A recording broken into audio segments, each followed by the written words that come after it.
Abraham, Isaac, and Jacob. Oh, mighty God,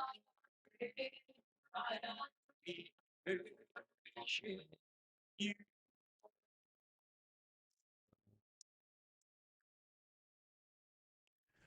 Why do the heathen rage, and the people imagine vain things?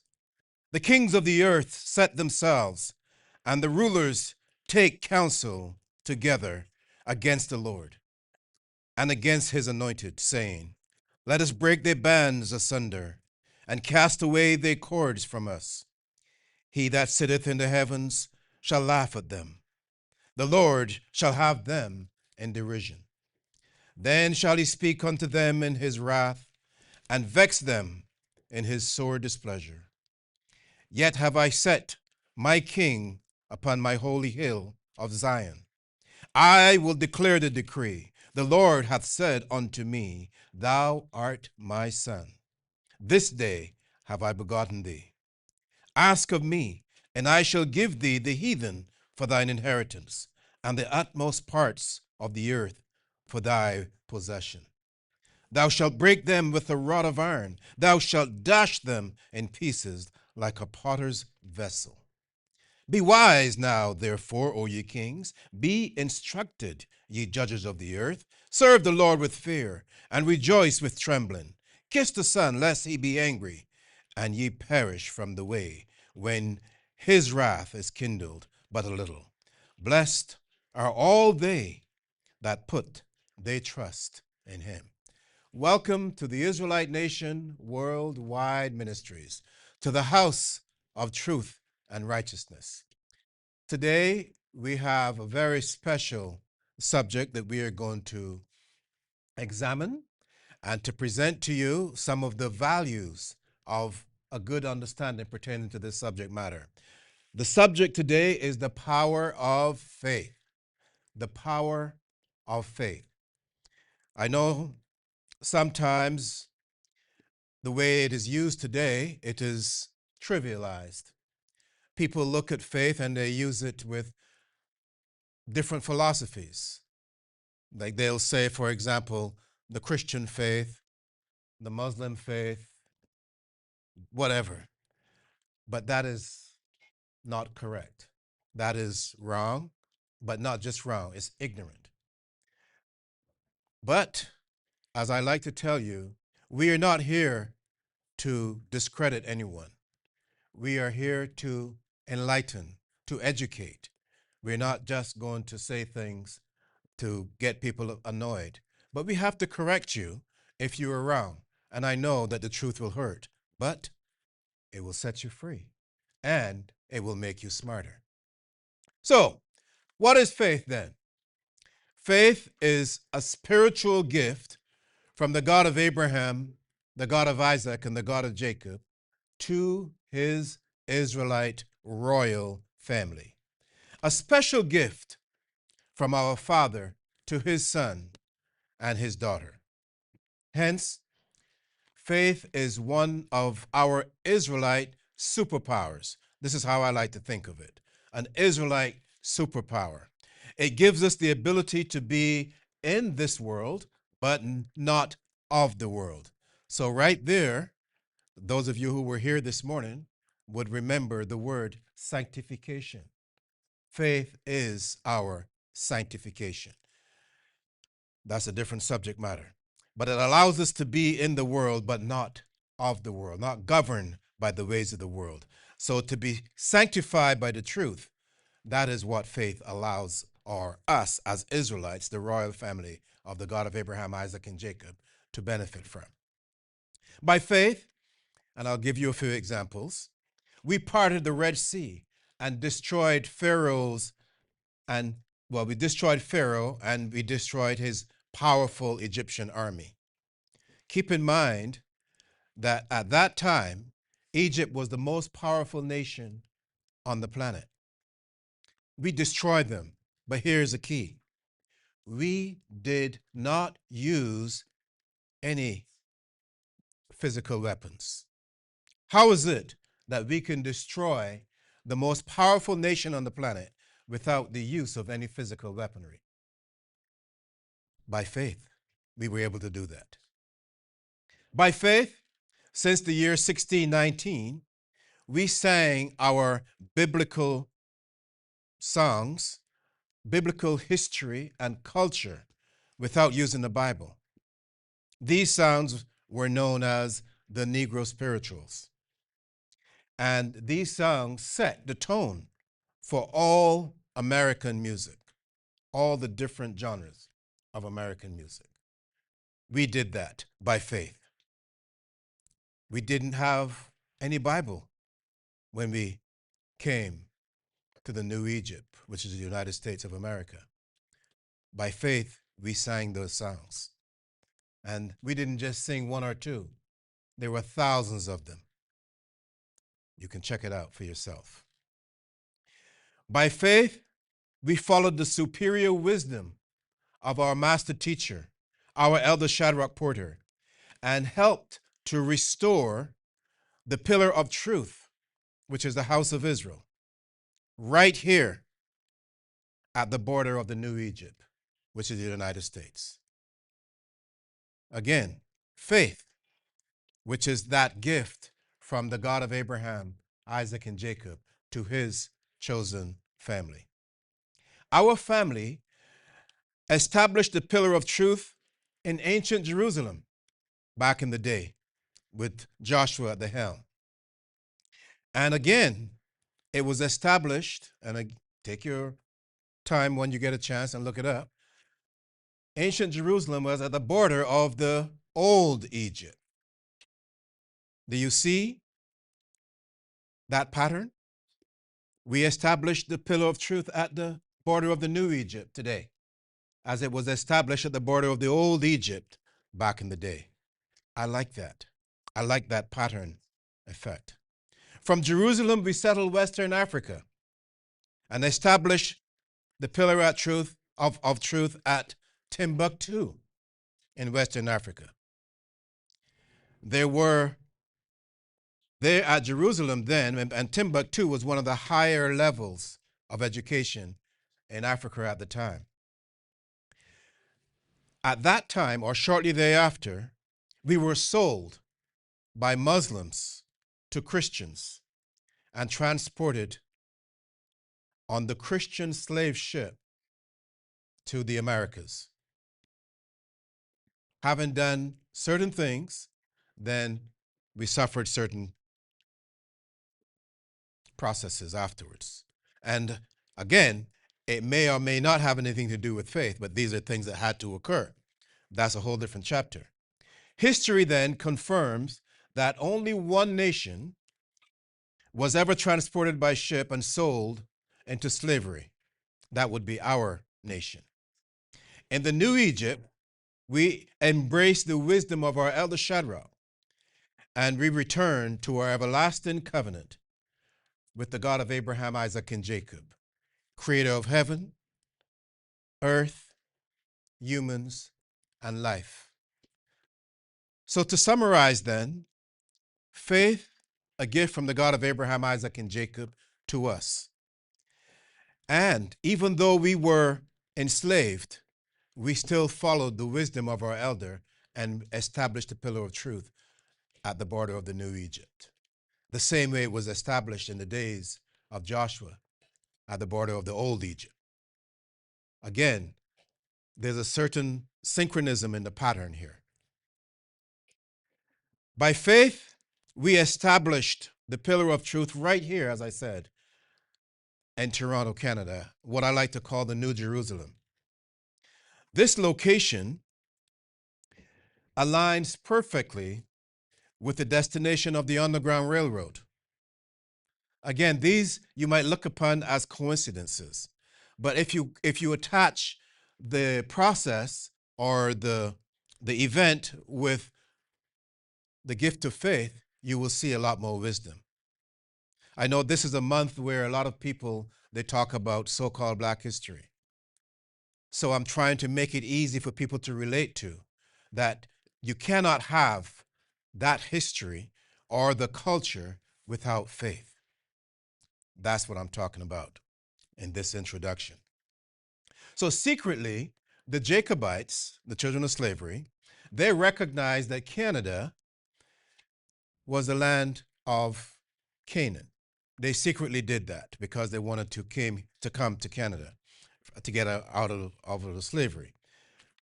All I'm saying to you now is that had it not been for the gift of faith, they would never be the Underground Railroad, and they would never be the destination here at Toronto, Canada, which aligns with what our elder Shadrach has established by faith, establishing the pillar of truth here at the same destination that the slaves were running to, away from the New Egypt.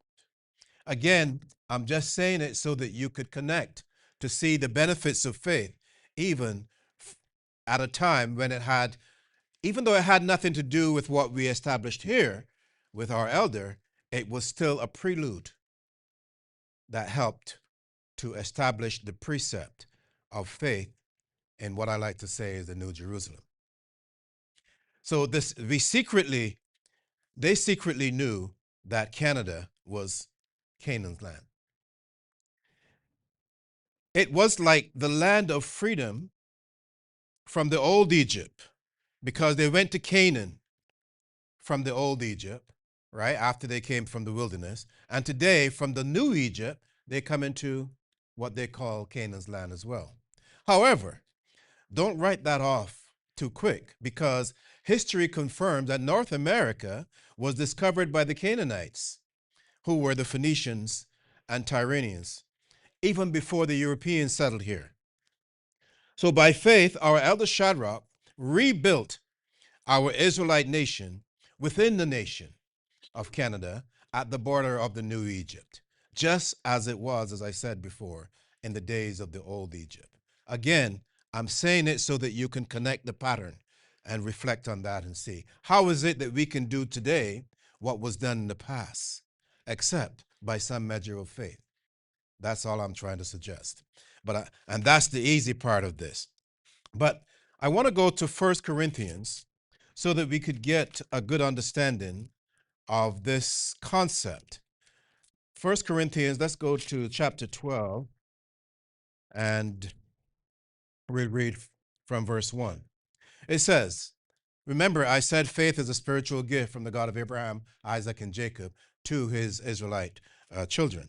It says, now concerning spiritual gifts, brethren, I would not that ye be ignorant. This is Paul. He says, ye know that ye were Gentiles. He's talking to the Gentiles, carried away unto these dumb idols, even as ye were led. As you know, the Europeans used to worship all these images, Zeus, Mars, Jupiter, you name it, whatever they had. It's the same thing that they do today, even here in America as well. Verse 3, wherefore I give you to understand that no man speaking by the Spirit of God calleth Jesus accursed, and that no man can say that Jesus is the Lord but by the Holy Ghost. Now, there are diversities of gifts, but by the same Spirit. This is why I ask you to consider the pattern, because that pattern, whether it's in the old Egypt or the new Egypt, was all properly aligned by the gift of faith. It says, now consider, now these are diversities of gifts, but by the same Spirit. Verse 5, and there are differences of administration, but the same Lord. And they are diversities of operations, but it is the same God which worketh all in all. They're all under the same umbrella. That's the key. So even though we were separated through our disobedience, and I know that's a whole different chapter, we were still under that umbrella because we had a covenant with the God of Israel, and this is one of the reasons why we were enslaved. But I'll get to that in a minute. Verse 7, it says, but the manifestation of the Spirit is given to every man to profit withal. Verse 8, for to one is given by the Spirit the word of wisdom, to another the word of knowledge by the same Spirit, to another This is verse 9. Listen to this. Faith by the same Spirit. So you have these gifts: wisdom, knowledge, faith, same Spirit, which is the Spirit from the God of Abraham, Isaac, and Jacob. To another, the gift of healing, but by the same Spirit. To another, the workings of miracles, prophecy, and discerning of spirits. And you can go on and read the rest as much as you want to. But it's all the same Spirit. So when you see a pattern that looks familiar, investigate it, and you will see if it has to do with the Israelites, then it also has to do with the God of Israel. Even though they're not in the old Egypt, they happen to be in the new Egypt. Even though they were enslaved in the old Egypt, guess what? They're also enslaved in the new Egypt, right? And as Joshua built the the temple, the civilization in Jerusalem of the Israelites at that time, so they did the same thing here, and I'll prove that to you in a minute. All I'm saying is different location, same pattern. Why? Because we're under the same Spirit. And that is where the gift of faith plays a significant role. Now, thanks to our humility, or the humility of our elder Shadrach and the obedience that he displayed, we gained access to the spirit of faith. He led us to through the straight and narrow path of truth. Remember, the straight and narrow path, right? Which was hidden from the world, hidden in plain sight from the rest of the world. How is it that very few will find that path? Except if you look at the other path, it's wide, right? And there are many that follow accordingly. But on the path that leads to the Israelite nation, the path of truth, there's just a handful. Right now, there's what? How many people here? 20? Including the AV team? You know, I like that. Personally, I only want 7 people. Okay, I'll take 12 then. 12 people in this nation. You know why? Because it is not about numbers. It's about faith and trust in the God of Abraham, Isaac, and Jacob. As I said before, how is it that we could destroy Pharaoh and his army at the Red Sea and we did not have one bow and arrow in our hands? No physical weaponry whatsoever. And again, what did Joshua do? And I don't want to get into it because I think Elder Vallis coming after me. He might get into some of that for you.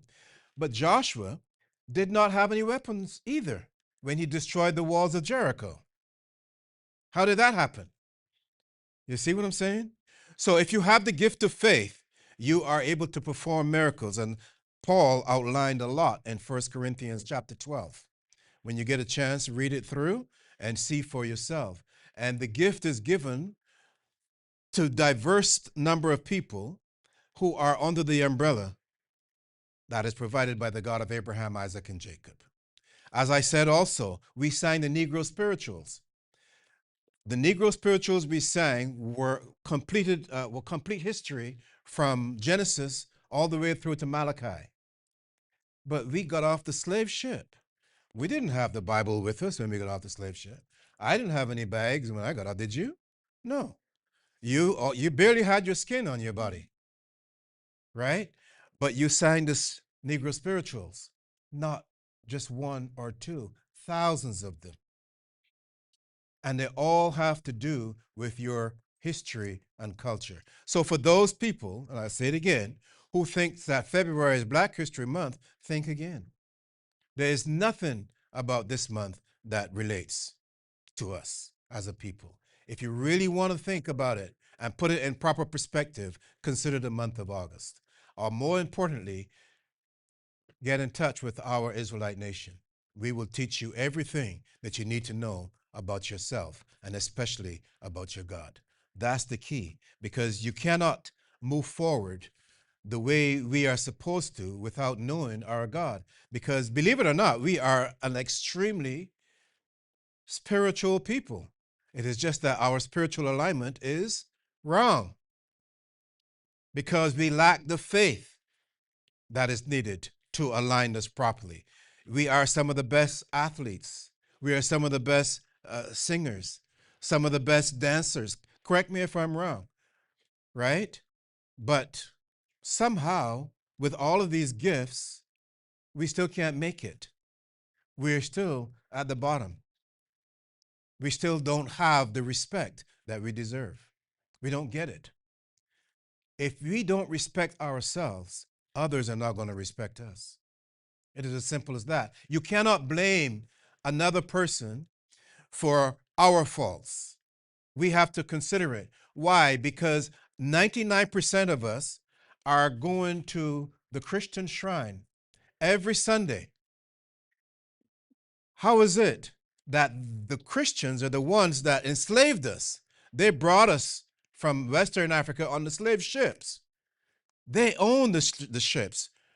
One of those ships was called Jesus, right? Let me tell you something. I'll pause for a minute.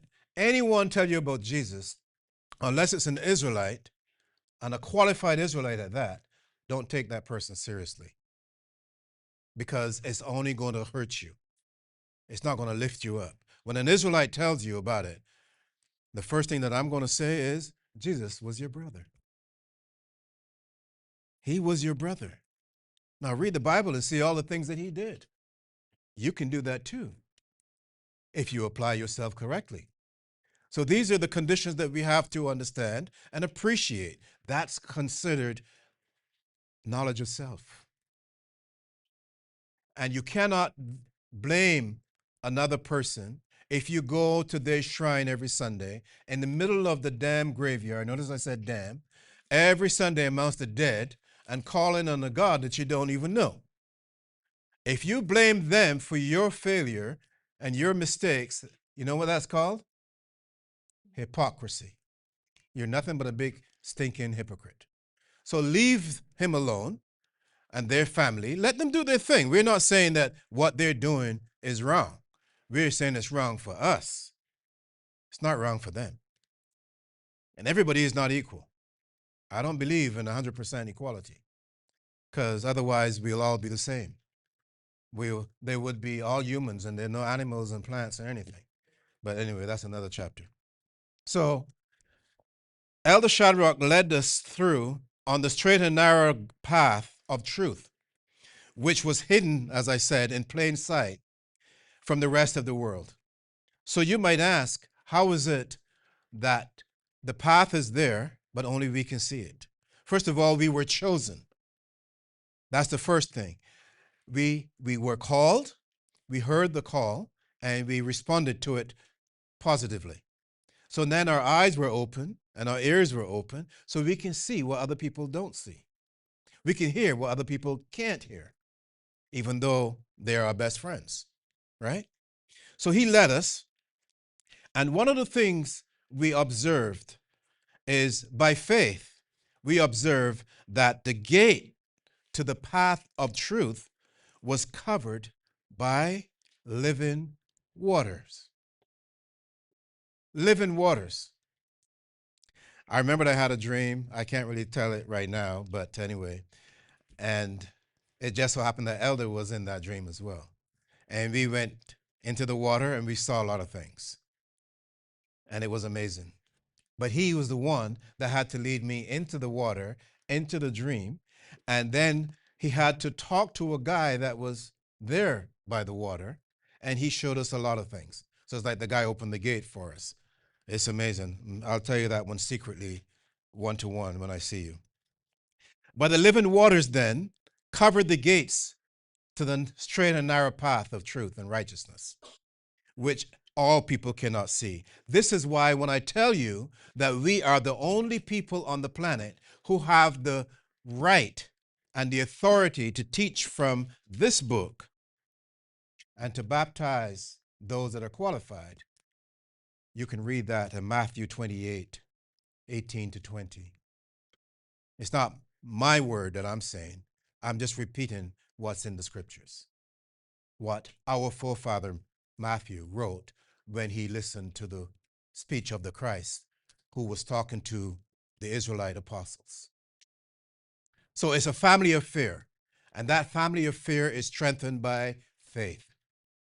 Without faith, we are weakened. As I said, faith is a gift. It's from the God of Abraham, Isaac, and Jacob to his Israelite royal family. It's your trust and confidence in his word. How is it that you, growing up in your own home, I'm not sure if you're the owner or your parents own the house, but you have to respect your parents. You have to listen to their instructions. It's the same thing with us. Our Father gave specific instructions. They're all written in this book. And this book was written by us, about us, for us. And all the instructions are here, which we are supposed to follow. You follow, you get your blessings. You refuse to follow, you get the curses. But it doesn't mean that this is going to go away. Your faith will strengthen you and allow you to listen to your Father, our Father. And once you follow the instructions, you'll succeed. Now, it may not happen right away, but that's his domain. It's not ours. We have to be patient. That is called trust, faith. You don't want it to happen. As a matter of fact, I'll tell you this, if you ask for something and it happened right away, be very, very, very careful, because usually there's a high price to pay and it may not be pleasant. But that's another chapter. Our faith in our God, the God of Abraham, Isaac, and Jacob, it grew even stronger after we discovered that we were the chosen remnant of Israel. I didn't always know this. When I grew up, I didn't know anything. I was ignorant until I was about 30, ignorant of self. And then I happened to meet our elder. And from there, I went from all the way below the earth to almost up to heaven. I can't go to heaven because I didn't come down from heaven. They like to think I did, but I know I didn't. But, that's a secret, by the way. I wouldn't tell that to everybody. But the point I'm making is my awareness of self and my understanding and appreciation without putting anybody down. See, that's another thing. People sometimes elevate themselves because they cuss out everybody else or they speak evil of other folks. No, we don't have to do that. You demonstrate the gifts that you have so that other people can see your prosperity, see your success, and follow. And sometimes, well, not sometimes, all the time, when they follow, you get your blessings. It's like if you have a sales agreement and you go out and you say you sell 4 automobiles. But you get not only your salary, but you also get a bonus. There's always something positive when you do something extraordinary, especially when it aligns with what you were supposed to do. If it doesn't, then everything is negative from beginning to end. So we recognize that we are the chosen remnant of the God of Israel and that we had access to his spiritual messengers, not just the physical ones, the spiritual messengers who connected with us by way of Jacob's ladder. Have you ever heard of Jacob's ladder? Good. Now, Jacob's ladder is not a physical ladder. Get that clear up front. It's not a physical ladder, right? It's a spiritual ladder. Why? Because when you read it, maybe we can go there, Genesis 28, let's see, from verse 10, you will see that Jacob's ladder, let me just go there first, okay? We read from verse 10, it says, and Jacob went out from Beersheba and went toward Haran. And he lighted upon a certain place and tarried there at night, all night, because the sun was set. And he took of the stones of that place and put them for his pillows and lay down in the place to sleep. And he dreamed, and behold, a ladder set up. This is a dream. See, that's why I'm saying it's not physical, right? A ladder set up on the earth, and the top of it reached to heaven. And behold, the angels of God ascended and descended on it. Spiritual messengers. This is what I'm talking about here. They descended and ascended on that spiritual ladder. The significance here is that that ladder connected the heavens with Jacob, the Jacobites, the children of Israel. You see, that's the significance. Other people use this ladder. I don't know if you know about the Masonics, the Christian Masonics, the Freemasonry.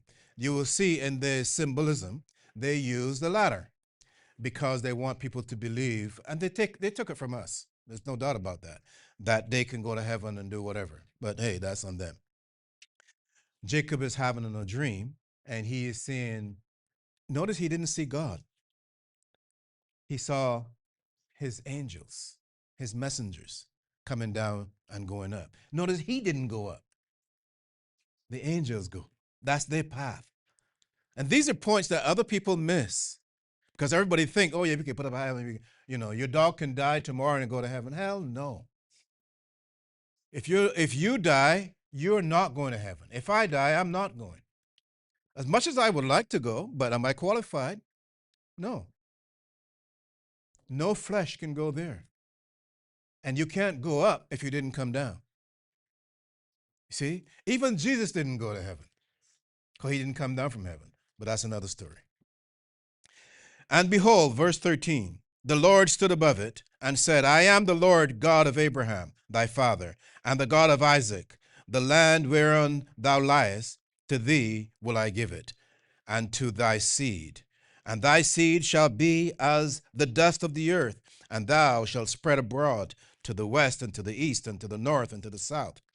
And in thee and in thy seed shall all the families of the earth be blessed. In his seed, he, Jacob, the Jacobites, the Israelites, we are the only ones that could bless anyone on the planet. You can't get blessed from Christianity. You can't get any blessings from Judaism. You can't get any blessings from Islam. You can't get any blessings from Freemasonry. You could only get them through the Israelite. So why would you want to associate with those people? Especially if they had a hand in our enslavement. If you're going to school and you're studying history about your people, no, don't get me wrong, we had it coming because we are the ones that were disobedient. When you disobey your parents, what do? Huh? You don't want to talk about. See, she doesn't want to talk about it because how many beatings did you get? You see, there you go. But did you not learn anything from those beatings? You learn what not to do. If your mother or your dad knows how to do that and correct you when you're at fault, how much more the God of Abraham, Isaac, and Jacob? And where did they learn that? They learned it from him, his instructions. So beatings may hurt, but they will help, especially if you are willing to learn from your mistakes. That's all it is. So when we made a mistake, he didn't get, a branch from the tree and spanked us, but he sent us into the slave ships, and then we got beat. You see, this is what it's all about. And this is what I like about the scriptures. This Bible, everything is clear. Everything, it brings life to you so that you can understand and appreciate whatever is going on. And it is not like something is in a vacuum. Everything has a connection, right? I tell people, how did the United States get to be so rich and powerful? We did it. Now, they might disagree with that, but who helped to build the economic structure? And we didn't collect any salary. But maybe that day is coming too, because the judgment has to come. So all of this, and this is the reason I'm telling you this, is because I want you to understand about yourself and about the rationale behind that. Who is over you? And put your trust there in the God of Abraham, Isaac, and Jacob. Because the same way we got punishment is the same way we're going to get, or we could have the ability to gain our redemption. If we gain our redemption, then we can get our freedom. And we can go from the bottom of the pile to the top. Because it just so happens, and I say it lightly, but it's a very serious matter, that our Father is the King of Kings. So if you think that if your mom or your dad is working at a restaurant and you're going to buy your dinner and your dad says, okay, you know what?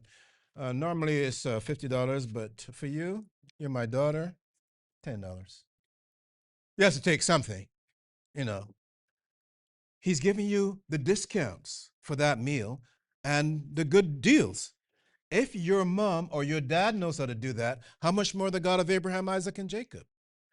But he's not the restaurant owner. He owns the entire earth. It's his. He can do anything he wants with it. And if you have any real estate, you pass it on to your children. Any property of value, whether it's jewelry or automobile or what have you, clothing, you pass it on to your children as long as it can fit, right? Otherwise, if it can't fit, you sell it and give them the money. The God of Israel is doing the same thing. But without our faith in his plan, then we're not going to benefit. Because if you don't trust your parents, then how do you expect to benefit from whatever they have? Because that trust is going to grow wider, and it's not only just going to be a disagreement, then sooner or later you're going to separate and you will never see them again for whatever reason. All I'm suggesting here is that with Jacob's ladder, we have the ability, the unique ability to connect with our Father. That's the key. But we cannot connect without that faith. That's what I'm trying to suggest. So he saw the ladder in the dream, and he saw the angels descending and ascending. And then the God of Israel was at the top. And the God of Abraham, Isaac, and Jacob made him some promises and told him, this is what is going to happen to you and your family after you, and so on and so forth. But the biggest gift that he was offering is that within your family, you will be blessed. You'll be able to bless all the people of the earth. So, as I said before, and I want you to connect the different patterns here,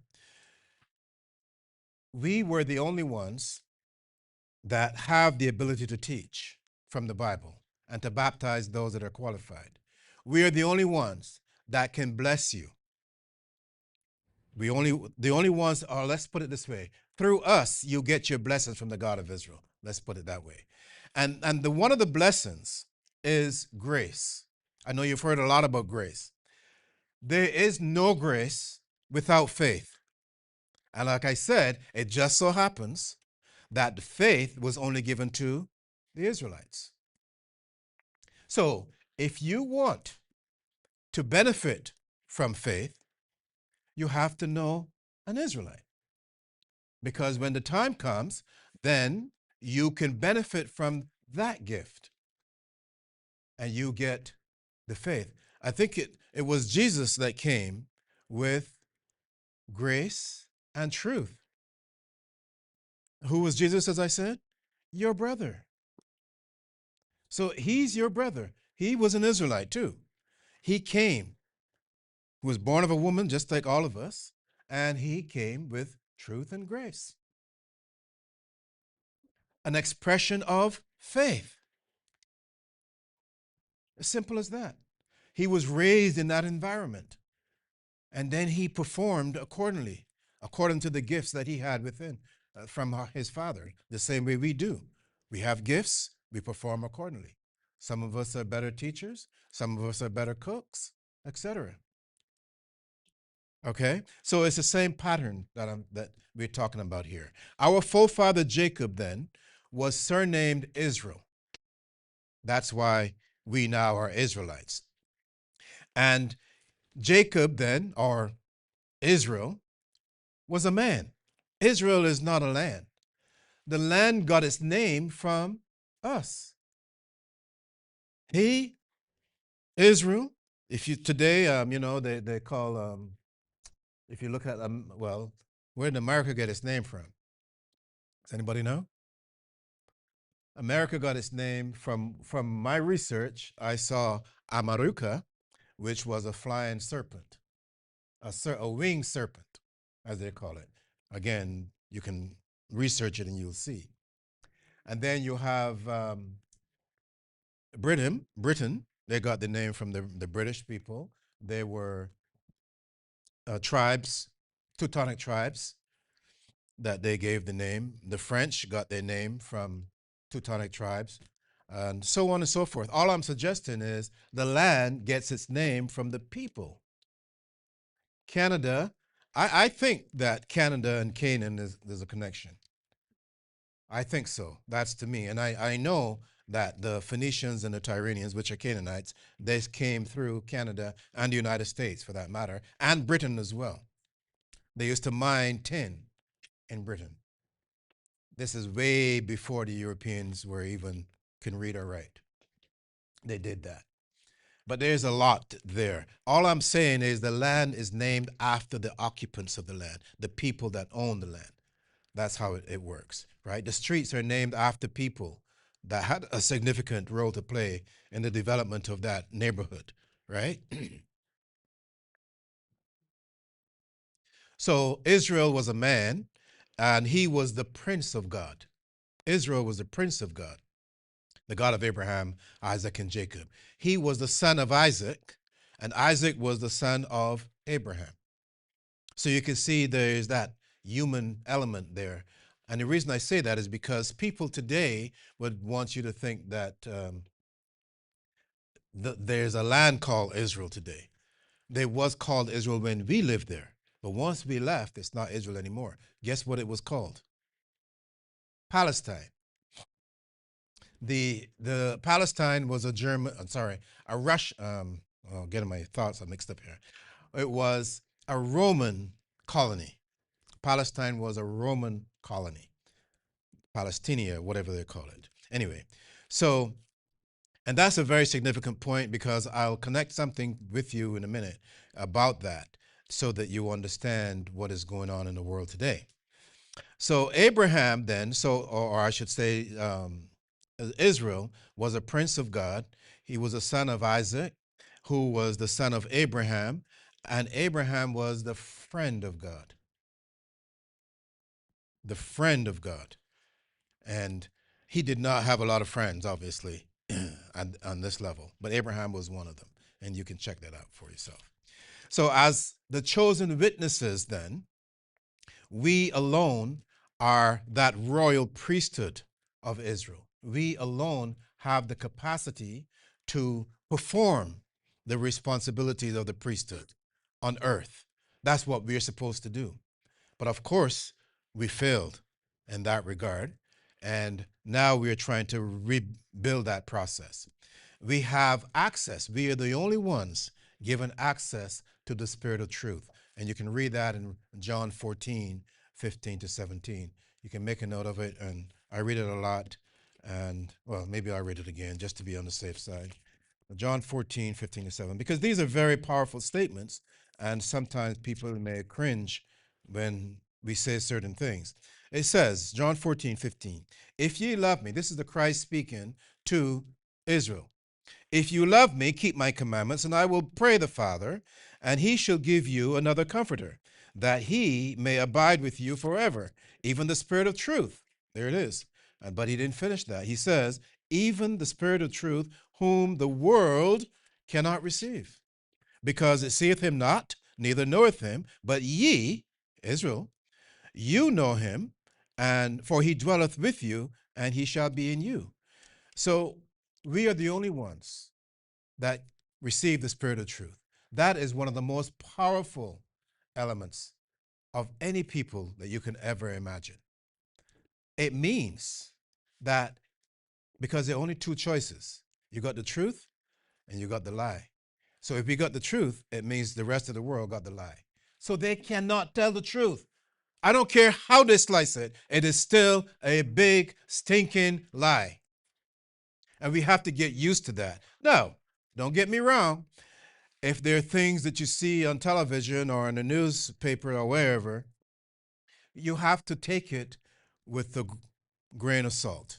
You have to know what are they doing, why are they doing it, is it truthful or is it fake? And today, as you know better than me, with AI, you can have anything, anything, good, bad, or indifferent, but they all Well, 90% of them are lies.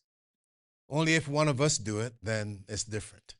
Because we have the ability to force AI to do what we want rather than what is it, she, he, whatever?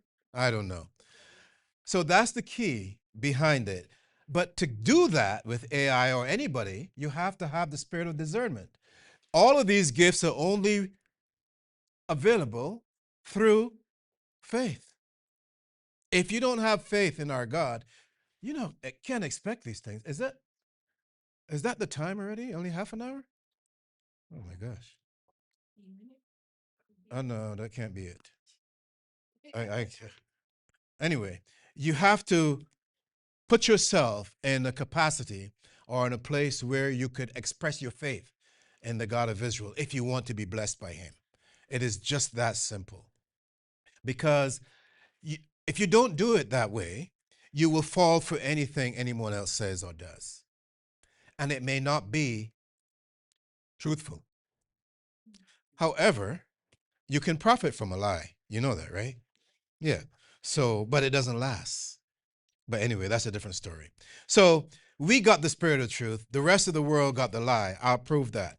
The Vatican, for example, must lie to you and promote the grand liar. Who is the grand liar? Satan. I would recommend to you Elder Ando's video. I forgot what he's called it, but he has a video on what I call immaculate deception, where there's an interview with the Pope, and the Pope lies, or he tells us that he lies to keep us down and elevate himself. Look it up; it's on YouTube. In an effort to invent a one world religion, but I call it a one world religious system, right? Because there's only one religion, which is Israel. And religion, by the way, is the return of the Israelite to his or her father's house, according to the terms of the everlasting covenant. That's religion. It's a Latin derivative. And the word re is telling you that you had to be there before. You're coming back, right? And the legion has to do with the legal side of that return. That's why I said the everlasting covenant. So you cannot just return on at your own perspective or by your own perspective. You got to return. If I'm in your house and you kick me out and then you invite me back, I have to come back and abide by your standards. It is just that simple. And the God of Israel has very high standards. So it has a strong legal connotation, right?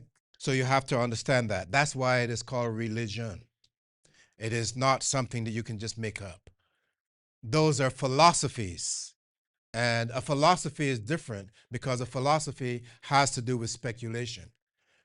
Speculation is just a way of trying to come up to a certain uh, connotation that is acceptable. That's all it is. And you will do anything to get to that, right? Because there's money to be made or whatever. But what the Vatican is doing today and has been for the longest time, listen, I could talk to you for 10 hours about this. I have done a lot of research about it because I needed to understand it. Not that I want to criticize them, I just wanted to understand how the world works. Right? Right now, my friend Donald is having his troops in D.C. Well, a lot of people don't know that the Vatican has a lot of influence in D.C.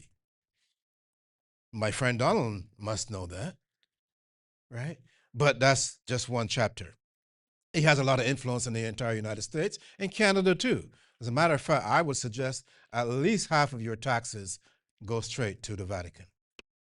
But you have to investigate that for yourself.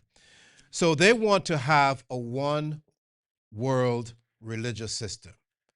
As a matter of fact, they call it Chrislam, Chrislam. Chrislam, look it up. You will see that, oh, by the way, Chrislam is a combination of Christianity, Islam, Judaism, Freemasonry. And at the helm is the Vatican, the Pope. And that's why I brought it up, because It's going to affect us one way or another.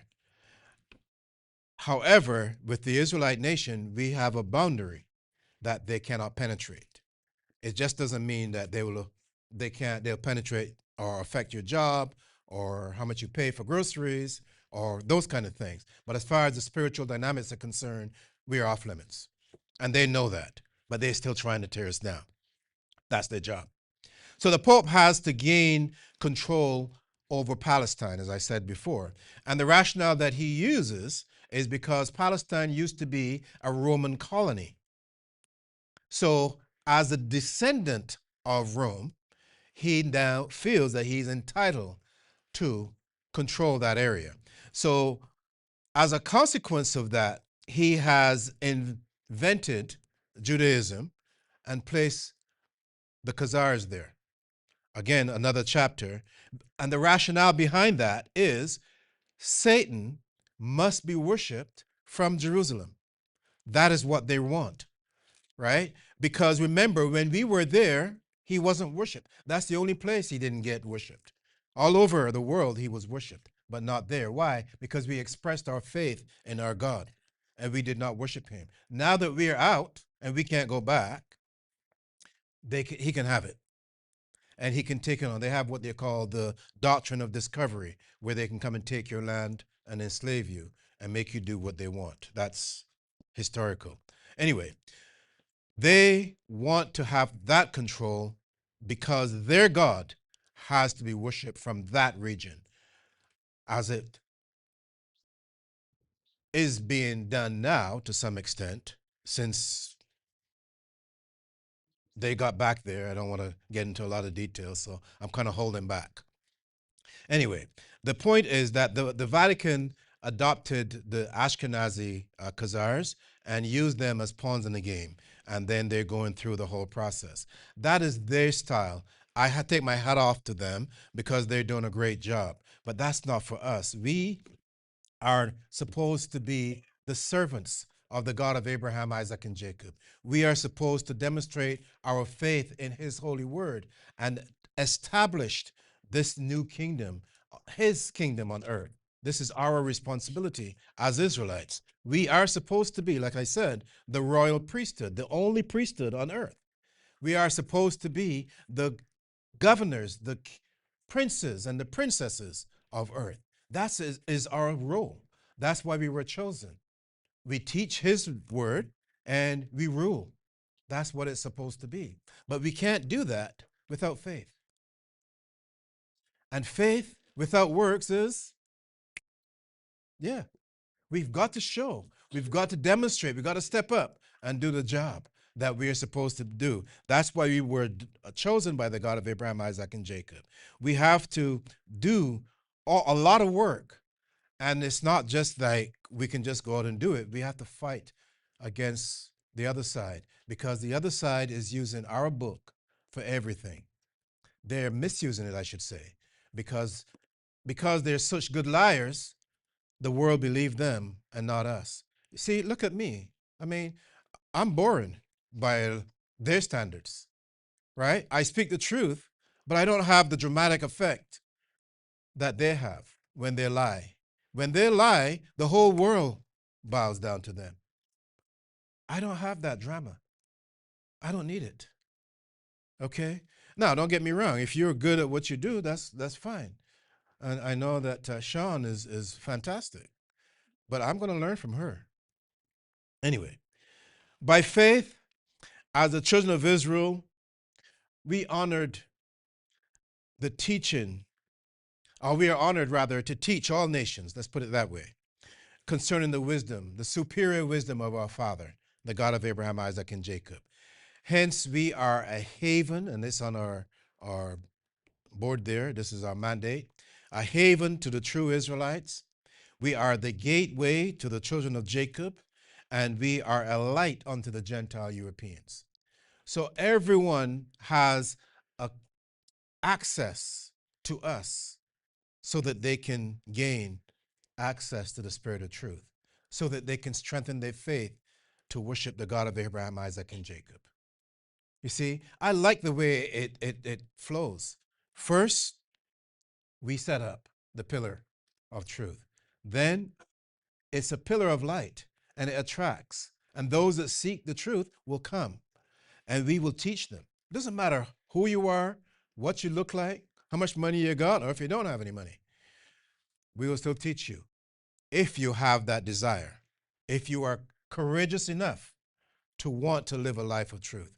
Because, as I said, you can make it real big if you lie. You tell the truth in this world, they would always be shattering you. But they can only do that for a certain time. Then it's going to fall on them, not on us.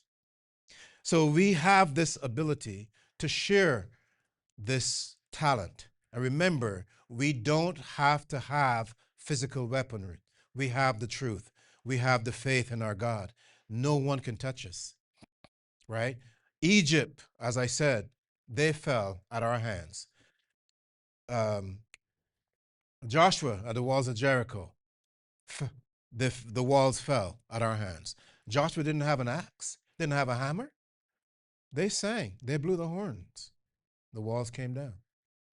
They had a pattern that they followed. Moses didn't have any weapons, but lifted up his rod, the waters fell, the waters parted. Faith, faith in our God, because we're not dealing with Zeus or Jupiter or Mars. We're dealing with the creator of heaven, the earth, humanity, and life. You can't touch that. You can't. You try to touch that, you're dead meat. Simple as that. So faith then is our Israelite secret weapon, our Israelite superpower. But like all weaponry, we have to learn how to use it correctly. We are the royal army of the God of Abraham, Isaac, and Jacob. And we need to position ourselves in a way that we can not only defend our national integrity, but if you cross the line, we'll wipe you out. You see what I'm saying? But we are not here, we don't entertain violence. We don't do that. We're not marching and demonstrating on any street corner. We're not calling people names. We don't do that. Now, if you do something that is wrong, we will call you out on it, especially if it relates to our scriptures, because we have to teach the correct expression in the scriptures. So if that hurts, so be it. As I said, the truth will hurt you, but it'll set you free if you want freedom. And that's the thing that people don't recognize. All of these guys that are leading, whether it's the president, the prime minister, the king, the queen, whatever, they're just pawns in the game. But they don't know that they're pawns in the game. See, we knew when we were slaves because everyone was stepping on us, right? And beating us up. But they don't know. Why? Because they can go into any restaurant, eat, and don't pay. You know what I'm saying? They can get anything they want for nothing. But we can't do that. So they take advantage of that opportunity. And I don't blame them for it. If I were in their position, heaven forbid, I would probably be doing worse than they are. But I'll be rich. Money will be flying out of my hands, left, right, and center. By faith, we are honored to teach the nations. Faith, as I said, is our super weapon, our Israelite secret weapon in this army of God. And since the days of Eden and the satanic rebellion, remember with the fallen hellboys when they got kicked out from heaven, we learned to walk by faith and not by sight. And you can read that in 2 Corinthians 5, 1 to 8. It says, well, maybe I'll go there and read some of it so that you can have a little bit of understanding, because sometimes it is good to put these things in the proper perspective. 2 Corinthians 5, it says, "For we know that if our earthly house of this tabernacle were dissolved, we have a building of God, an house not made with hands, eternal in heaven." You see, I like this. This is one of This concept is one of the best that I really enjoy. What you don't know, I'll tell you a secret, is that we are the temple of truth and righteousness. We are the temple. Back in the day, Solomon built that temple, right? He got help from the Phoenicians, Canaanites, Lebanese, whatever. Today, our elder Shadrach is rebuilding that temple. But we are not using any bricks or wood. We know what we're using instead? We're using flesh and bone. So each one of us is a precious stone. I like that. Each one of us is connected. If you're building a house from bricks and wood, you have to have the cement mortar, right? And you have to have your little tool there, and you get it and you put it there, and you put your brick and you put it up, put another brick. Because without that cement mortar, you can't connect the bricks to build the wall of the house. Guess what our cement is? Truth. We are connected by the truth, the spirit of truth. So we have to demonstrate that faith and show the God of Abraham, Isaac, and Jacob, first of all, that he chose the right components to build the temple. And this is an everlasting temple because this temple is not built with hands. There are no tradesmen in here. We come together. We read that this morning too. We come together as one, right? Because I've always used the analogy or the expression, either one, that 12 plus 1 is how much? I like that. That's better than mine because I used to say 2. She says 1. I would still say 2 because you can't get that high. You see what I'm saying, right? But 12, 12 tribes plus 1, one spirit from the God of Israel, is equal to 2. In other words, I'm speaking spiritually here, right? The spirit of God from God plus the spirit that he gave to Moses to put on the 12 tribes, one spirit. And one spirit with God is 2. It's not 13. It's only 2. If we apply our faith correctly. If we don't apply our faith correctly, which is happening today, I lost count. I can't count that high. Because everyone has their own place of worship. Everyone has their own name. They got Hebrew Israelites and they got Christians. They got all kinds of Christian Israelites. They're like, I can't keep up with it. It's ignorant. It's stupid. And I can say that because it doesn't follow the precepts of this book.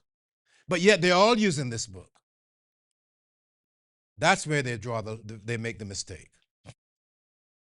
So we have to recognize, and you can read the rest of 2 Corinthians on your own, but we are one people building that temple of the God of Abraham, Isaac, and Jacob. One people.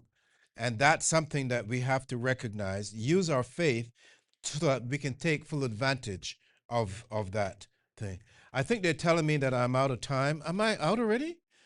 I haven't even gotten halfway through my process. I guess I have to go. Oh, I'm sorry. Okay, well, I guess Elder Val is going to come and maybe he will do a little bit better than I had. And yeah, but I'm so sorry because there's so much more that I wanted to share that would really establish this concept of faith so that you can benefit from it. But may the God of Abraham, Isaac, and Jacob continue to bless you real good. Peace. Wow.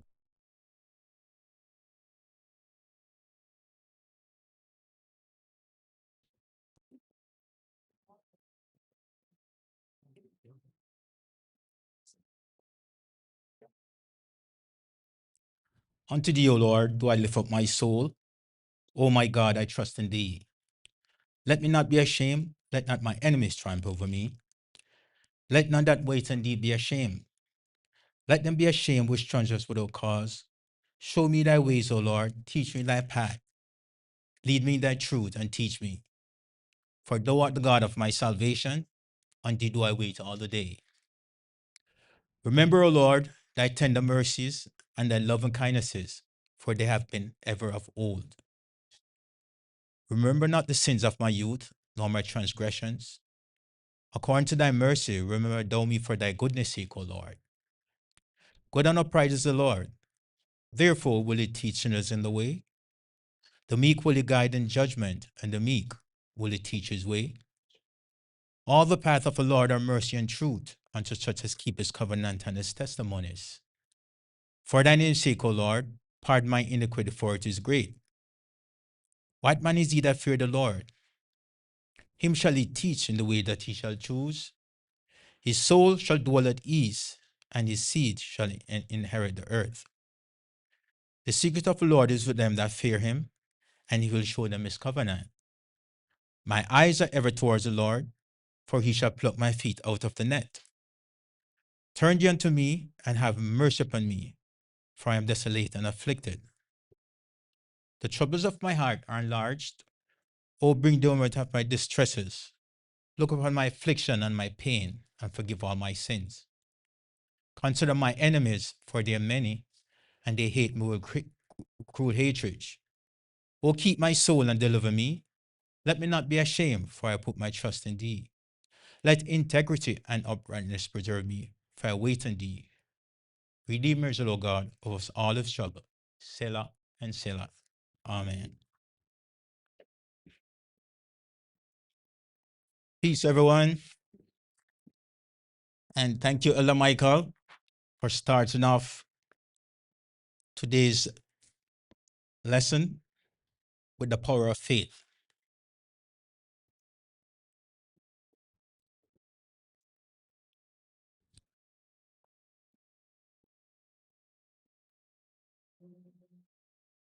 One of my favorite Psalms is Psalms 25.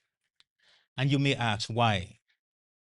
Because in it, David acknowledged life challenges, temptations, and trials. Yet he persevered because of his total dependency on the God of Abraham, the God of Isaac, and the God of Jacob. But keep in mind that David was the king of Israel, yet his endurance and perseverance speak volume. Because perseverance means not giving up when life gets tough. Psalms 25 strengthened my faith and trust in the God of Israel. It gives me hope and teaches me perseverance. There will be times in life when your faith gets weak, your trust wavers, your hope is gone, and your patience wears thin. But remember the example of King David and the power of faith. In Psalms 25, verse 4 to 5, David pleads with the God of Israel. Show me thy ways, O Lord. Teach me thy path. Lead me in thy truth, and teach me. For thou art the God of my salvation. On thee do I wait all the day. So here in this verse, King David expresses his total faith and trust in the God of Israel and confirms that his faith builds confident while wait on the true and living God, the God of Abraham, the God of Isaac, and the God of Jacob. Unfortunately, the world put their trust in false gods, a gods that have eyes but they can't see, ears but they can't hear, lips and they can't speak. So why should you put your trust in wood and stone? But as Israelites, we put our faith and trust in the one and only true and living God, the God of Abraham, the God of Isaac, and the God of Jacob. Too often in life, we become impatient and take matters into our own hands. And when we do, what happens? We usually mess things up. Would you agree? Yeah. Okay, thank you. Look at the story of Sarah, for example. She took matters into her own hands when she offered Abraham her maidservant Hagar instead of waiting on the God of Israel. So when we act out of God's timing, even with good intentions, this often leads to problems. However, when we wait patiently on God and his promises are fulfilled with no backlash, this strengthens our faith. So you can read the story in Genesis about Sarah 15 to 21. So today, I will talk about 3 factors that we need to build this foundation of faith. 1, obedience, perseverance, and endurance. In other words, patience. And each of these goes hand in hand. Not only goes hand in hand, but based on truth. So I'll talk about faith. So let's talk about faith for a bit. Faith is confident in God and his promises, even when we cannot see the physical evidence. So Job is a perfect example of faith. Let's turn to the book of Job, chapter 1, verse 13 to 22. And we'll read from there and see about Job.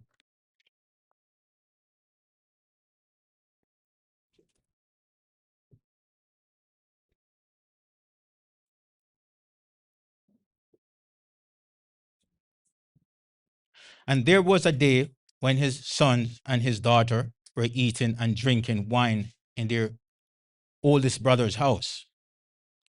And there came a messenger unto Job, said, the oxen were plowing and the asses beside them. And the Sabians fell upon them and took them away. Yea, they have slain the servants with the edge of the sword. And I only am escaped alone to tell thee. While he was yet speaking, there came also another and said, the fire of God is fallen from heaven and had burned up the sheep and the servants and consumed them. And I only am escaped alone to tell thee. While we was yet speaking, came also another and said, the Chaldeans made out 3 bands and fell upon the camels and have carried them away. Yea, and slain the servants with the edge of the sword. And I only am escaped alone to tell thee. While he was yet speaking, there came also another and said, thy sons and thy daughters were eating and drinking wine in their eldest brother's house. And behold, there came a great wind from the wilderness and smote the 4 corners of the house, and it fell upon the young men, and they are all dead. And I only am escaped alone to tell thee.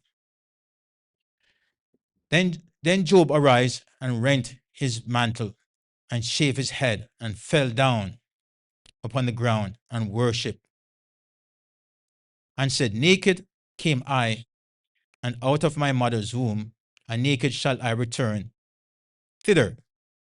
The Lord gave and the Lord take it away. Blessed be the name of the Lord. Wow. Mhm.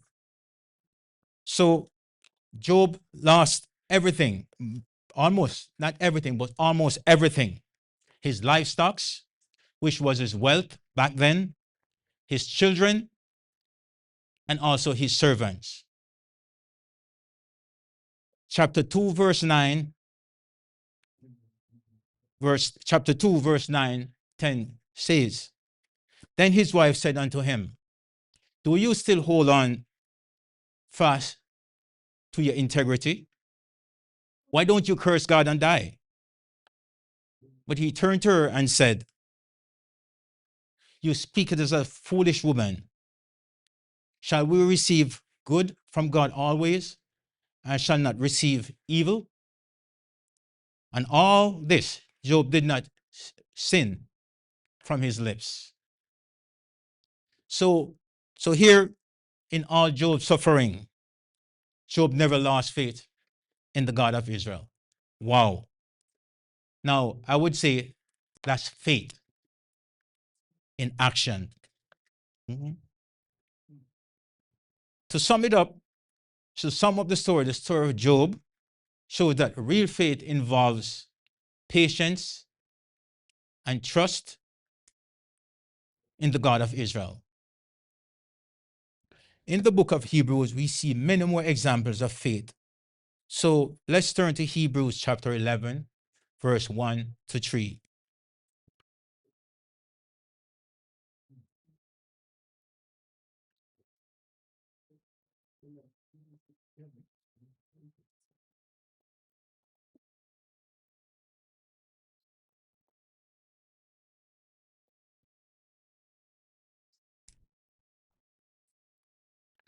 Now, faith is the substance of things hoped for, the evidence of things not seen.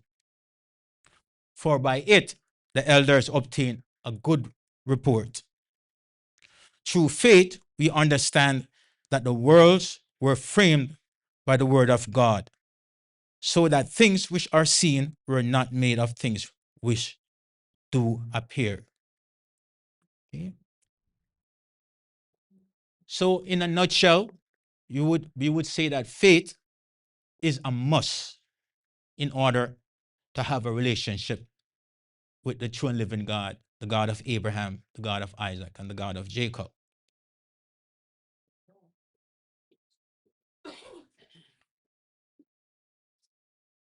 With faith, it is impossible to please Him.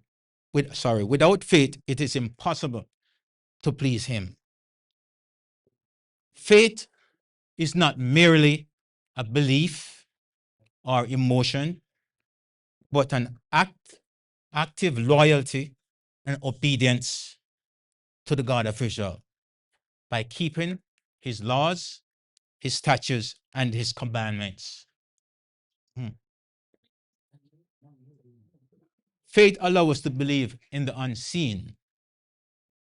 Just like how we cannot see our internal organs, but yet still we know that they're there.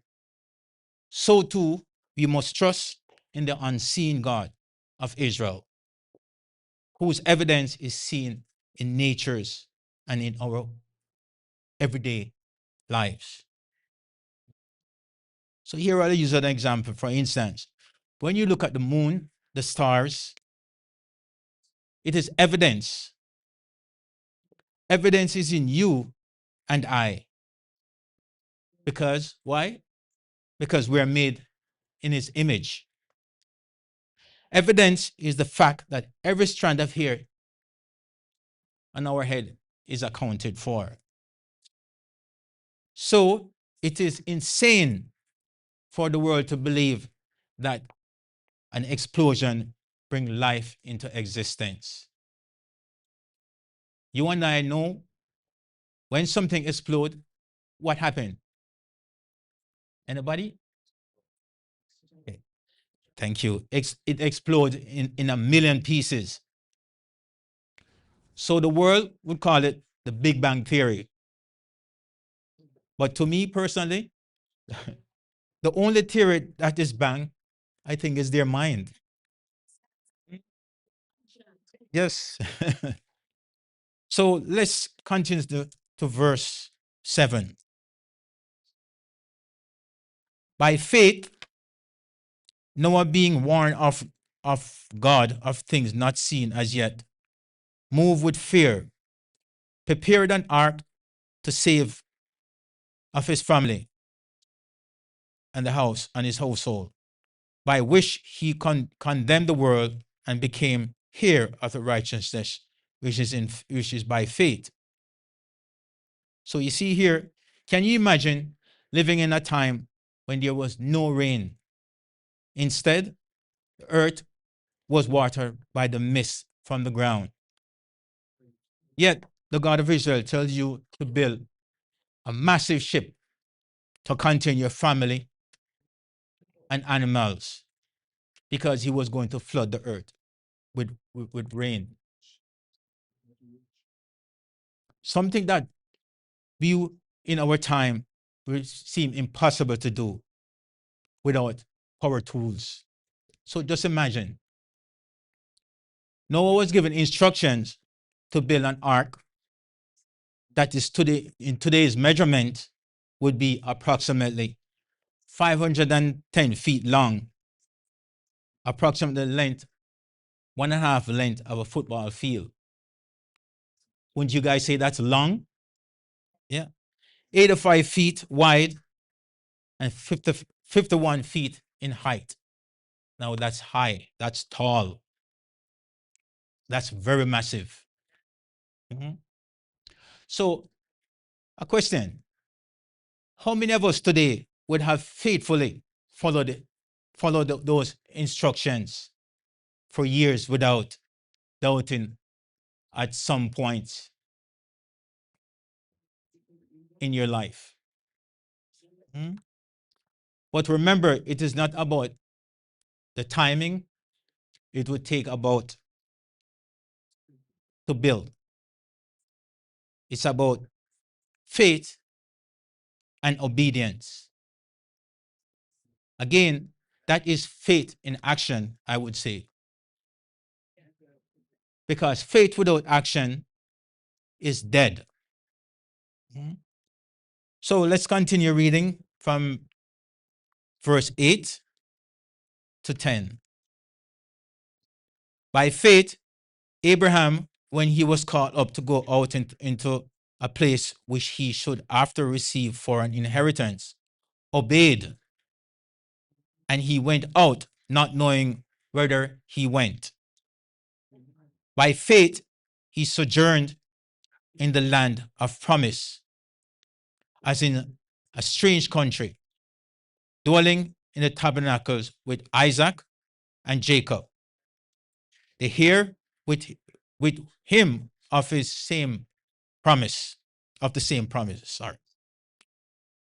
For he looked for a city which had foundations, whose builders and maker is God.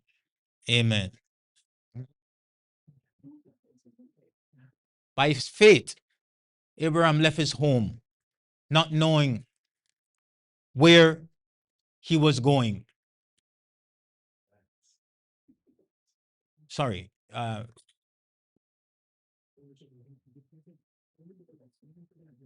no, this is perfect. Thank you. So you were asking the question, who would be, let's just say, who would be enduring all of this? And all of us could put up our hands. But I was telling my husband, I says, me, I would never be putting up my hands for anything to do with just the battles that our forefathers went through and overcome, because we could say it, but even in our time today, we don't live it. So how can we put up our hand for any of these? It's the time that you're living when you're called to do something. It's then you will see it. It's when you are in the fire, then you will see it. Because all the stories that you've said and you've gone through already, even with Job, it's because Job has a relationship with the God of Israel. So he didn't have to think because he lived the life. And I think for us, by faith, if we start living the life, then we'll see the changes.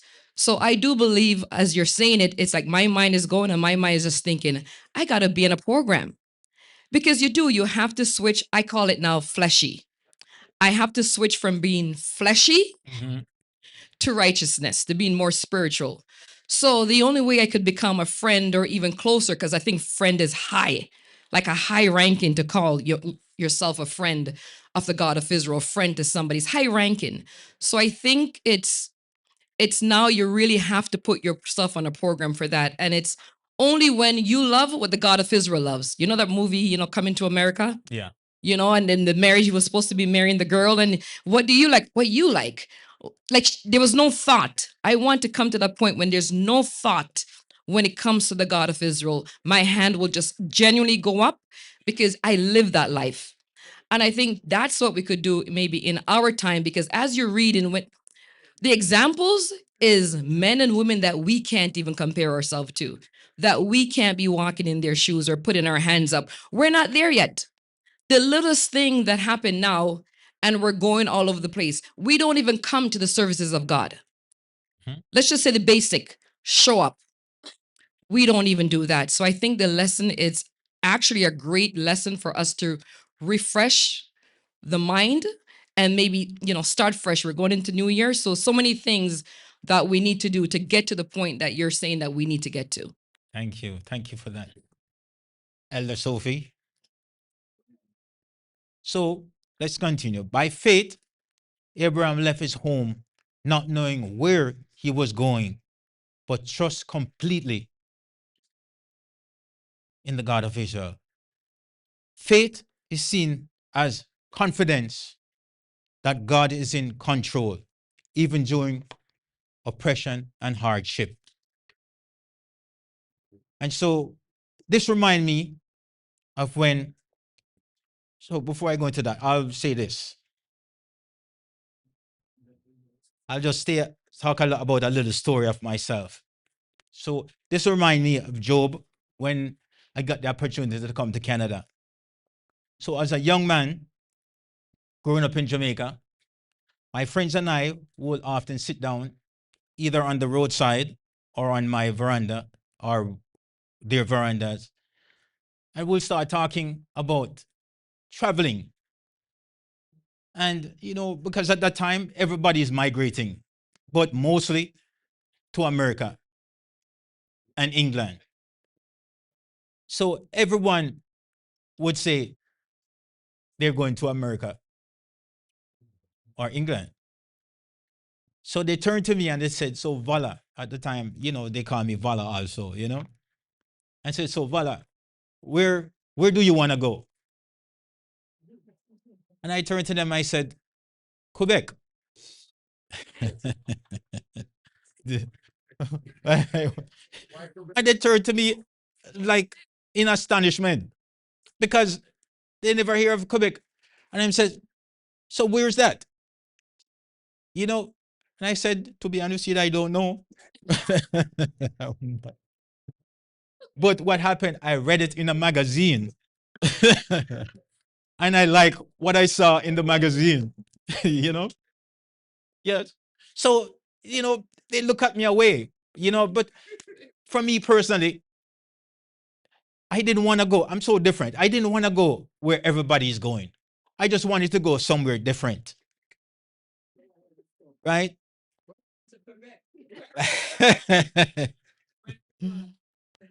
And to be honest with you, the God of Israel paved my path to be here. So I got the opportunity to come to Canada. I do believe that too. I do get the opportunity to come to Canada. And guess where I end up? Quebec. Montreal, Quebec. Could you imagine that? So basically, what I personally think I did, I spoke my future into existence.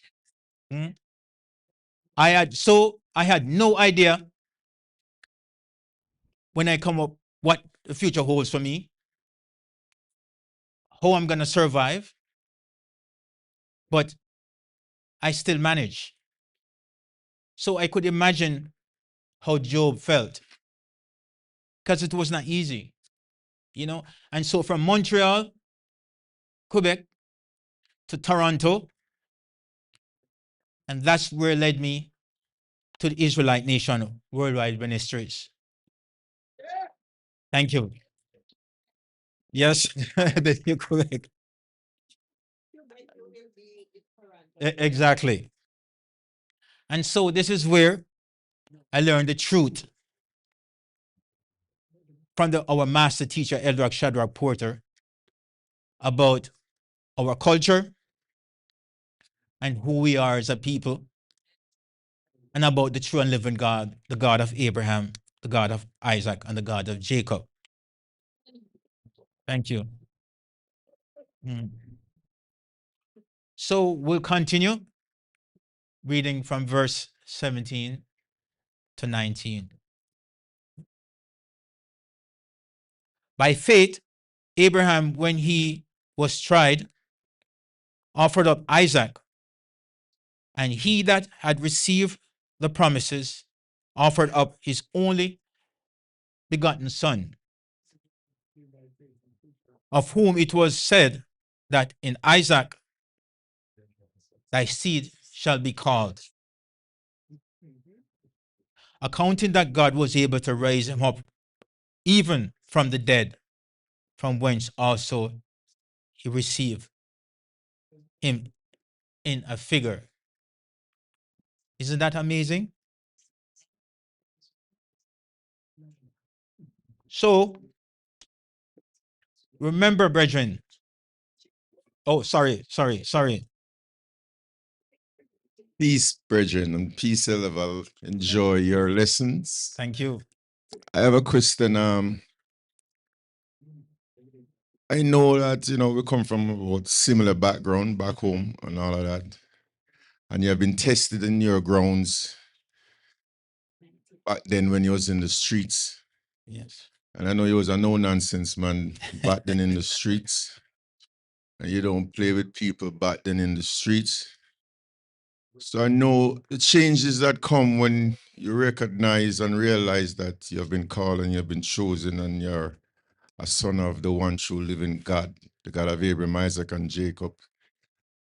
How do you deal with these tests that comes along, and can you expound on the tests that you have gained experience through your faith? Well, oh man,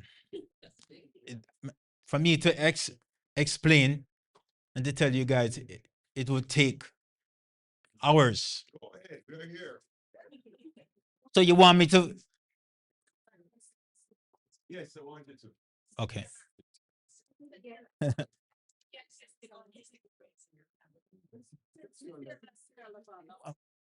Well, okay. So when I came to Canada, or even from Jamaica, there was lots of struggling in my life, right? We weren't, my family and I, we weren't the poorest, but yet still we managed. But coming here to Canada, it was even worse because when I came here, we didn't know anybody, I didn't know anybody, not even the person who sent for me. I knew him from back home. It's when I came to Canada, I get to know that he's related to me. So life wasn't easy. So with the broken promises that I got, that when I come here, everything would be okay. So everything would be paved for me, in other words. But it wasn't so. The same clothes that I had in Jamaica that I used to wear, it was the same clothes that I brought here. And the style pants that we wear, the cutter, the cut and the bottom flare and all those things, so I wear those for years, not even having winter shoes nor winter jacket. Yes, I went to Quebec. But the thing about it, the little money that I came up with, the little money that I came up with, the cousin that end up sending for me, end up borrowing that money and never gave back to me. So it's so I'm to be that I end up meeting some people this lady from Trinidad and her family, her sons and all that. And her son was a friend of my cousin's son. And so, they understand because, they're island people and they come all travel back and forth all the time, and so on. So they're the ones who end up turning around and giving me a pair of shoes and a jacket to keep me warm. So, I could go on and on, but I just want to continue a lesson. So maybe that could be another lesson. Yes. Well, thanks for sharing that, Andrew. So remember, brethren, that faith doesn't always mean immediate results. It often means waiting and trusting that the God of Israel promise will be fulfilled in his own time, regardless of the circumstances. Through faith and obedience, Abraham was ready to sacrifice his son, Isaac. And that was a test, pass, A plus. Imagine the very child through whom the promises were to come, and yet Abraham trusted God that God would be faithful in fulfilling his promises, even if it meant raising Isaac from the dead. To be honest, again, how many of us would obey the commandment to sacrifice our own child? In our time, I think it would be impossible. It would be so hard because our time and Abraham time is two different time. Back in those days, those guys were full of faith. And to me, again, that's total faith, total obedience, and total trust in the God of Abraham, the God of Isaac, and the God of Jacob.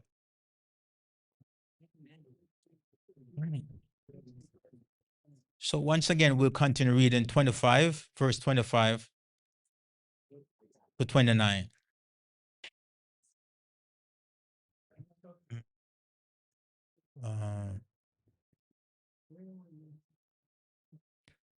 Choosing rather to suffer affliction with the people of God than enjoy the pleasure of sin for a season.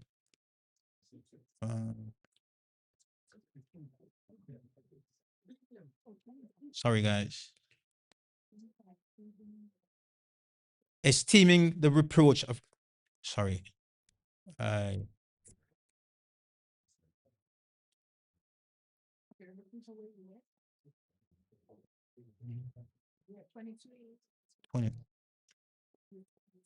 What was that? No. Sorry, guys. Bear on with me a little bit.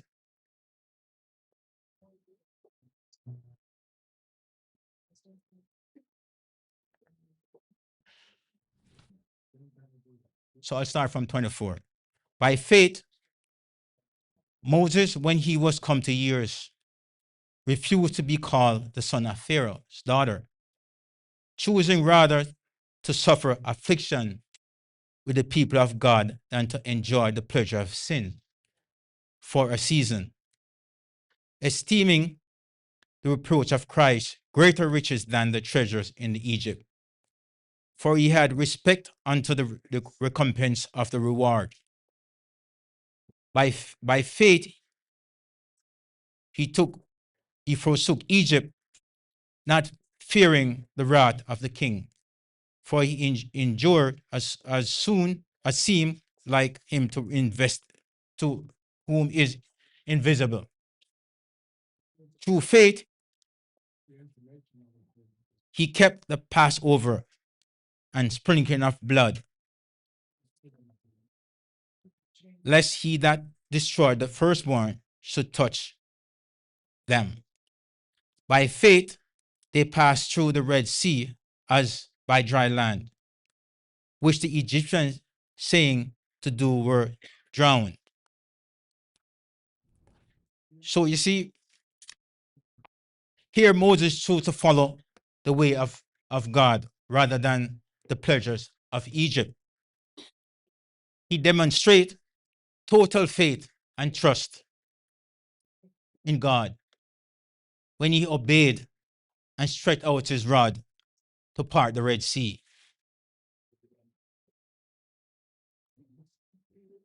So Job, Noah, Abraham, and Moses and others are a perfect example for us.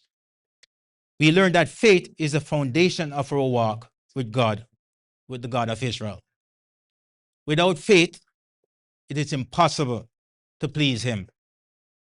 With faith, we can move mountains, endure trials, and walk with confidence in the unseen hand of our Creator. Faith is not what you say you believe. It is how faithful you live according to the laws, the statutes, and the commandment of the God of Abraham, the God of Isaac, and the God of Jacob. But remember, brethren, that faith and trust goes hand in hand. The more we trust in him, the stronger our faith becomes. So in order to trust in God, we must get to know him. And how do we get to know him? Through prayers, reading of his word, and keeping his laws, his statutes, and his commandments. That's right.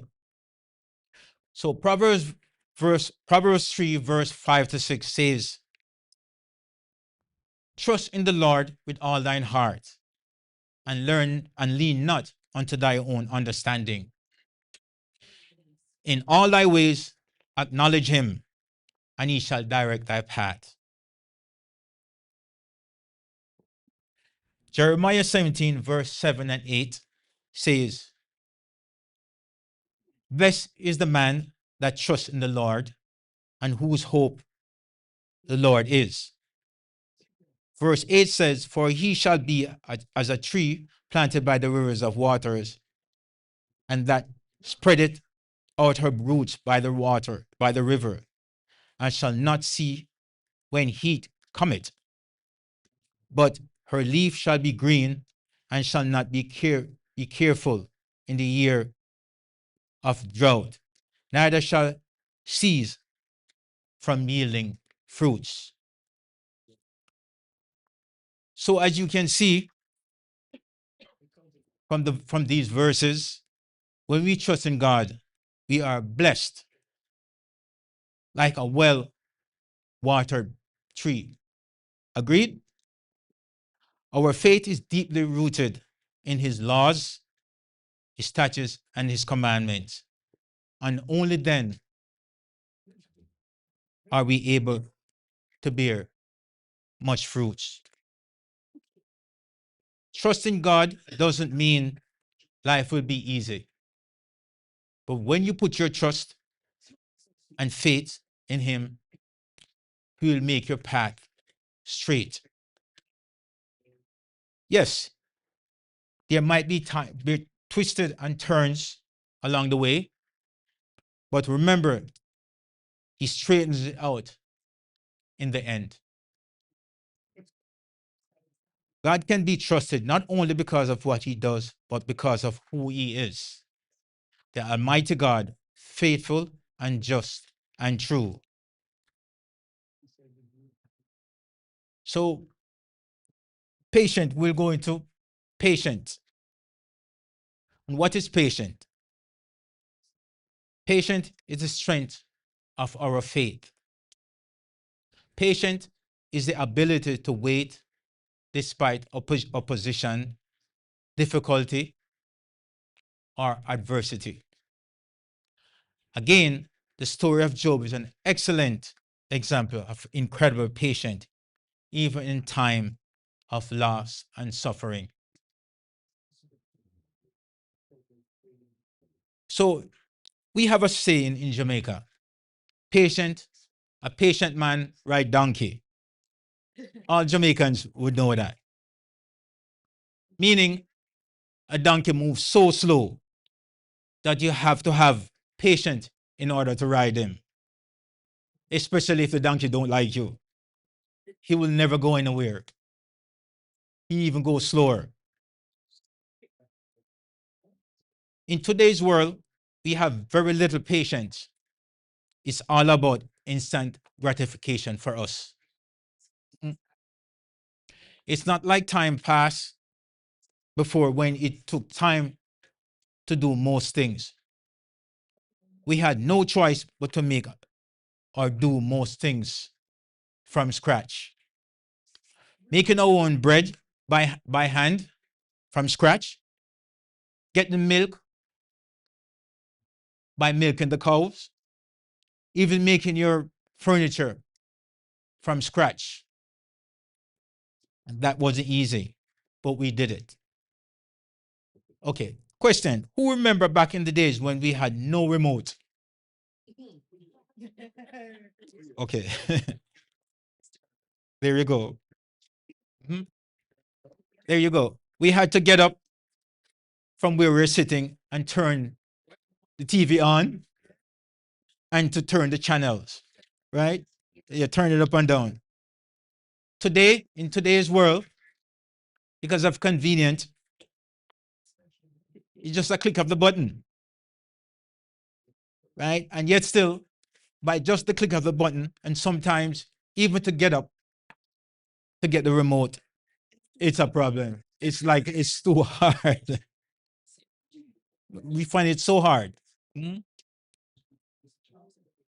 Again, before we had washing machine, we had to wash our clothes by hand, piece by piece, which took a lot of time and required lots of patience and endurance. But we had no other choice. We had to do it. There was no machine back then. And to be honest with you, we take pleasure in doing it.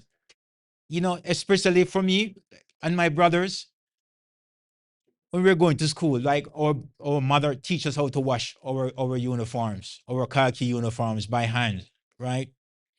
And so every Saturday we'll get our bucket, put our clothes in it, and we scrub and all that. Not only our uniform, but all our clothes, every piece.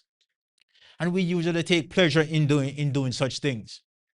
But especially what we take pleasure in doing, especially, is when we wash our clothes, especially our uniforms, and we will use starch. How many of you remember starch? Okay, there you go. Yes, exactly. Because the reason why we take pleasure in using starch, because when we iron Sunday, right, our pants, the seam was so sharp that if even there you go. There you go. Yes, we usually use coal iron. Yes, we put it in the coal and we let it get hot, and then we just wipe off the bottom so there is no charcoal on it, and then we just iron. And yeah, exactly. So nowadays, people, it's everything is by convenience. Even if you sit down and you told your child, oh, listen, go in the kitchen and get me a glass of water. It's a problem. You know, they want you to get up and go do it for yourself because it is so hard for them to do. Yes. Mhm. So once again, it's all about convenience. Today we have washing machine and dryers to do everything for us. Mhm. So in the Bible, patience is the ability to endure hardship and suffering without becoming frustrated, angry, or giving up. Patience is a fruit of spirit. It is willingness to wait on God, the God of Abraham, the God of Isaac, and the God of Jacob. James 1, 3 and 4 says, James, a servant of God and of the Lord Jesus Christ, to the 12 tribes which are scattered abroad. Greetings. My brethren, My brethren, count it is all joy when you fall in diverse temptation, knowing this, that the trying of your faith worketh patience. But let patience have her perfect work, that ye may be perfect and entire, wanting nothing. James 5, verse 7 says, be patient, therefore, brethren, unto the coming of the Lord. Behold, the husbandman waited for the precious fruit of the earth, and had long patience for it, until he received the early and latter rain. So here James teaches us that patience is not just waiting, it's God's method of producing maturity and completeness in us.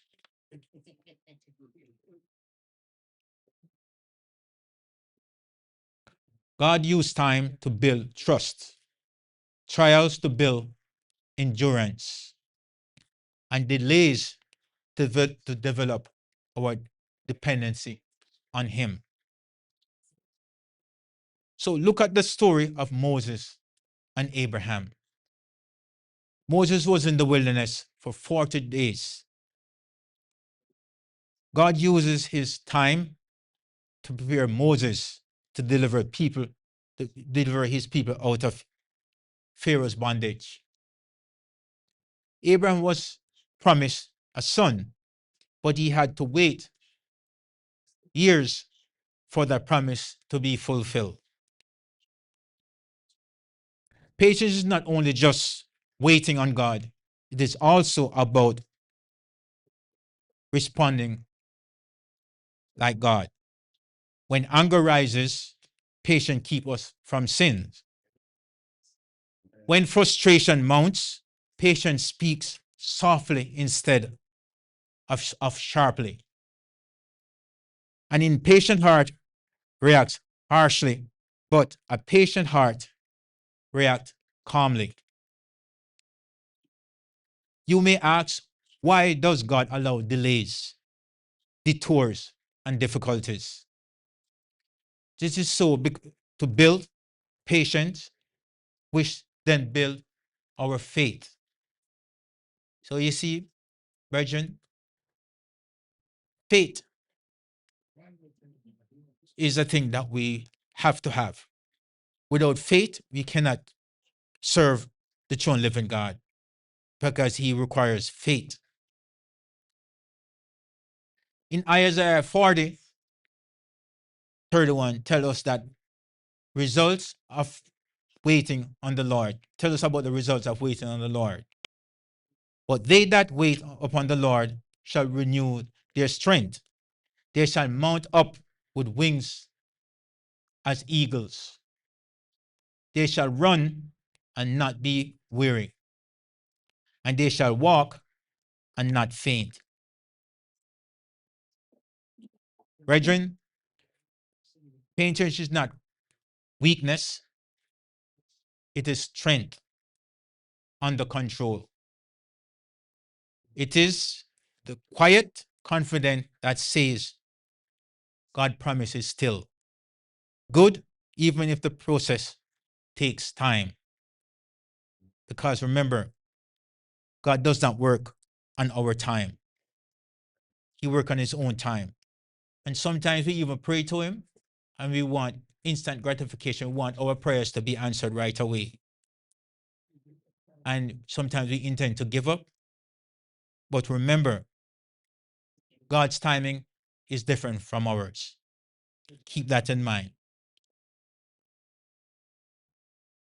So when you grow weary of waiting, remember Abraham, God's promise are sure. Remember Proverbs, patience reveals wisdom. Remember James, the husbandman waiting for the precious fruit of the earth. Remember that when we act outside of God's timing, even with good intentions, this often leads to unintended problems, while waiting patiently brings good promise to fulfillment.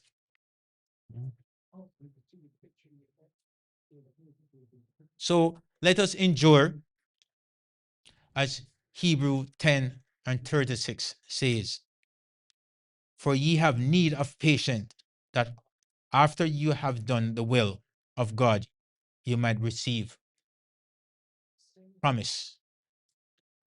So remember, brethren, patience is a virtue. So I repeat, patient is a virtue.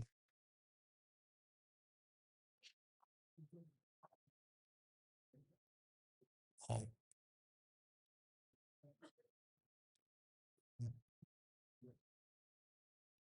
In closing, brethren, life is not a spirit,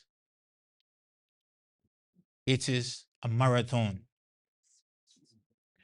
There are, there are mountains to climb, valleys to walk through, storms to endure.